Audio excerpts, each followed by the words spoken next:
Bonjour, bienvenue sur le podcast Le vent d'un nouveau monde. Je vous emmène à la rencontre de personnes dont le parcours ou ce qu'elles offrent au monde m'inspire ou m'aide à avancer. Car ces rencontres, pour moi, sont un moyen de se rencontrer soi et de réaliser que nous sommes peut-être, au fond, tous un peu les mêmes. Et surtout, que nous voulons tous un monde plus juste. Et si l'on commençait à l'incarner, ce nouveau monde, en s'inspirant les uns les autres et en allant à la recherche de solutions? Et si tout commençait par soi? Si tout partait de l'intérieur? Je crois que si l'on arrive ensemble à faire taire nos peurs et à suivre un peu plus notre cœur, nous ferons changer bien des choses. Je vous souhaite une très belle écoute. Il était une fois une jeune femme qui s'appelait Raphaël. Quand elle était enfant, elle aimait particulièrement partir dans la nature pour randonner avec ses parents, cueillir des framboises dans le jardin de sa grand-mère et partir en colo comme une grande et se faire plein de copines.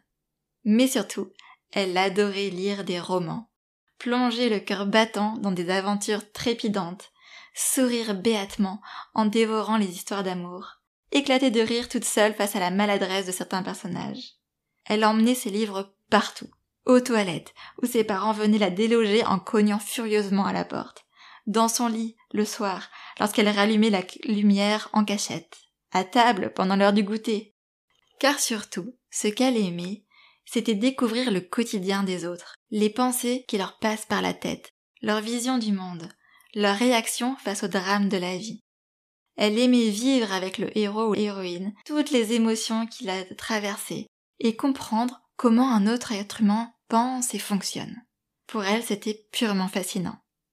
Puis un jour, elle n'a plus trouvé le temps. Il y avait bien plus important.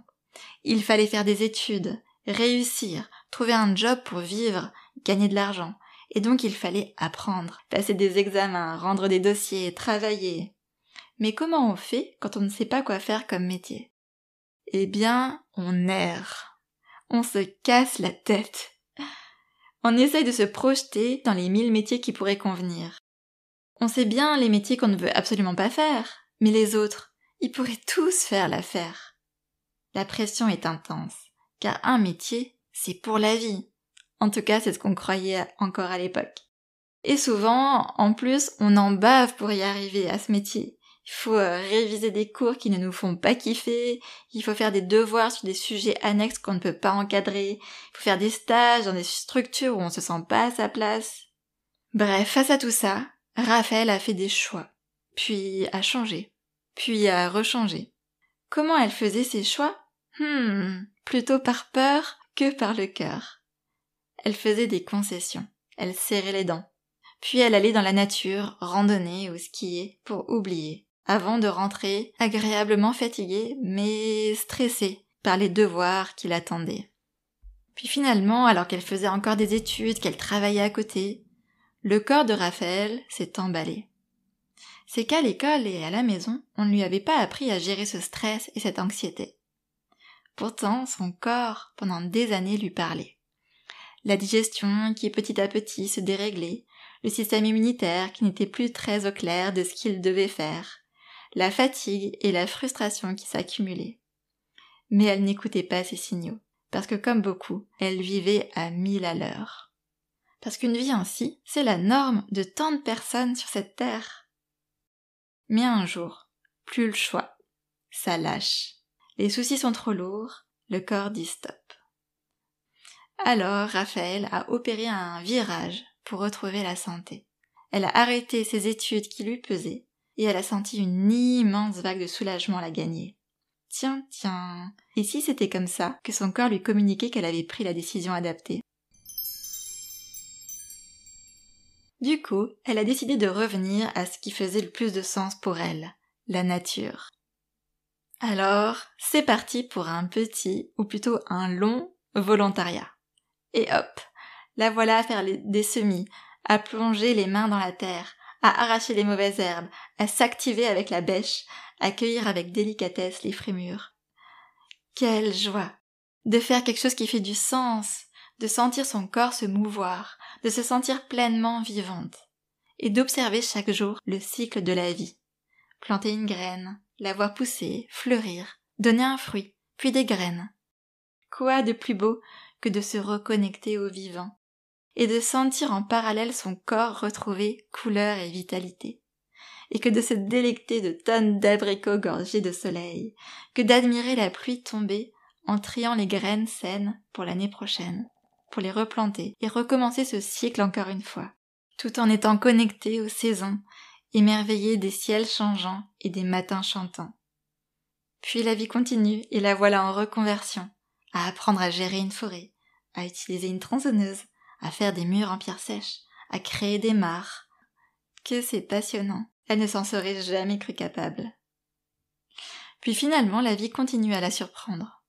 Raphaël se retrouve à nouveau citadine, dans une capitale, à travailler, puis finalement à arrêter, puis à déménager et à redéménager, encore et à changer à nouveau de vie, de pays, et pour toujours plus d'aventures. Mais qu'à cela ne tienne, elle se sent tellement plus elle-même maintenant. Avec tous ces changements de vie, elle a retrouvé les yeux émerveillés de la petite fille qui lisait des contes de fées. Elle a la sensation maintenant que la magie existe, qu'on peut l'appréhender à chaque instant.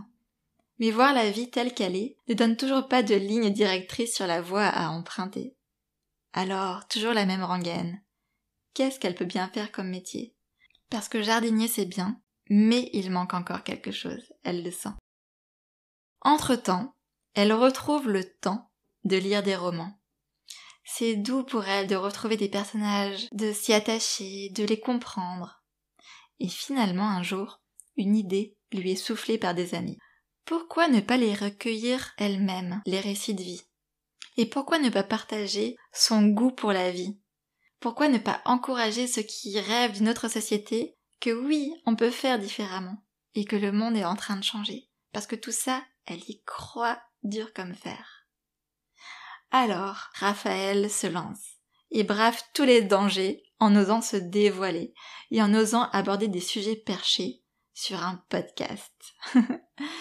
Et elle tend son micro aux belles rencontres qui l'inspirent. Et au fil du temps, elle s'illumine toujours plus, face à tant de beauté humaine, et en découvrant des récits aussi riches qu'uniques. Et qu'est-ce qu'elle s'applique à mettre en avant ces personnes, à ressortir leurs perles de sagesse et leurs enseignements. Et très vite, elle se dit « Qu'est-ce qu'elle aimerait bien en faire un métier ?» Ses invités la remerciaient. Ils semblaient aimer être interviewés par Raphaël. Ils se sentaient apparemment compris, aimés, valorisés. Bah oui, ils sont incroyables tous ces humains qui rêvent grand et se lancent dans la vie avec tant de panache. Qui n'aurait pas envie de les mettre en lumière? Ils lui partageaient que ça les avait aidés, à se faire confiance, à prendre du recul, à gagner en clarté. C'est là que Raphaël se dit qu'elle a peut-être trouvé vraiment le métier dont elle rêvait, et elle a commencé à travailler d'arrache-pied pour voir ce rêve se concrétiser. Mais c'est quoi comme métier? Suite au prochain épisode. Et en attendant, je vous laisse avec quelques conclusions à tirer de cette fabuleuse histoire contée. Toujours prêter attention aux signaux de son corps. En osant faire ce que l'on aime pour le plaisir et non pour l'argent, en donnant de son temps et en s'engageant pour ce en quoi on croit, la vie semble prête à nous donner un coup de main pour subvenir à nos besoins. Ce n'est pas grave de ne pas savoir quoi faire de sa vie, ça n'empêche pas de la savourer jour après jour. Même si on n'exerce pas un métier rêvé, on peut quand même kiffer. Et peut-être même qu'en kiffant, et en faisant en loisir des activités qui nous font vibrer, que de nouvelles idées de métier peuvent émerger.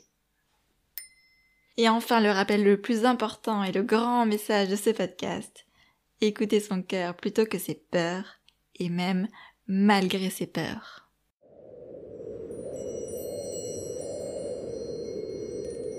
Alors, on le crée ce nouveau monde ? Si vous avez apprécié cet épisode, n'hésitez pas à en parler, à vous abonner, à mettre des étoiles sur les plateformes d'écoute de podcast et à me laisser des commentaires. D'autres pourront ainsi le découvrir à leur tour et c'est comme ça que vous m'aiderez le plus. Et puis, c'est aussi une manière de mettre votre pierre à l'édification de ce nouveau monde. Et si vous voulez aller plus loin et me soutenir financièrement, vous pouvez me faire un don sur ma page Tipeee. Pour en savoir plus sur le podcast, rejoignez-moi sur Instagram ou sur Facebook. On se retrouve dimanche dans 2 semaines pour le prochain épisode. Et en attendant, n'hésitez pas à danser avec le vent du changement.